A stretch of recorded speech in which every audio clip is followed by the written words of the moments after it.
So guys, তো এখন বাজে 9টা 9:30, আর আমি এখন চলে যাচ্ছি দোকানে, কারণ এখন আমরা যাব ইটাহার রেস্টুরেন্টে খেতে। তো বন্ধুরা বললো যাবে, তো বন্ধু খাওয়াবে, তো যাচ্ছি এখন।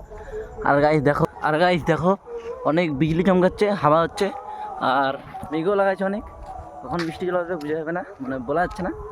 আর আমরা যাব বাইকে, তো ভিজে গেলে সব শেষ, কারণ আমাদের তো ফোন আর ওয়াটার প্রুফ না। তো চলো যাই, দোকানে গিয়ে দেখা হচ্ছে। এখন আমরা চলে আসলাম দোকানে, সবাই মিলে এখন যাবো একটা বাইকে, 4জন মিলে যাবো। চলো দাদা, দোকানটা বন্ধ কর। এটা হচ্ছে ছোটো, হ্যাঁ, এই বাড়ি থেকে আমাদের গাড়ি বার করা হবে। আর হাতলাদা কাকে দেখেছিস রে আজকে?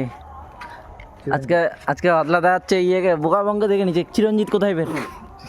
বোকাবঙ্গে দেখেছে চিরঞ্জিত, বল যাচ্ছি। এখন আমরা চলে আসছি ডলমেনে। এখন আমরা অর্ডার দিয়েছি, এই যে মেনু কার্ড, এটা হচ্ছে আমরা দিলাম চিকেন কষা, নান দিলাম বাটা ছাড়া, আর এই দিয়েছে হচ্ছে বিরিয়ানি, এই দিয়েছে চাউমিন, এই দিয়েছে চিকেন, আমি দিয়েছি চিকেন। তো দেখা যায়নি, এই যে ভালো করে দেখা যাচ্ছে। আরে অ্যাস্টিটিক ভাই সব। তো গাইস পরে দেখা হচ্ছে।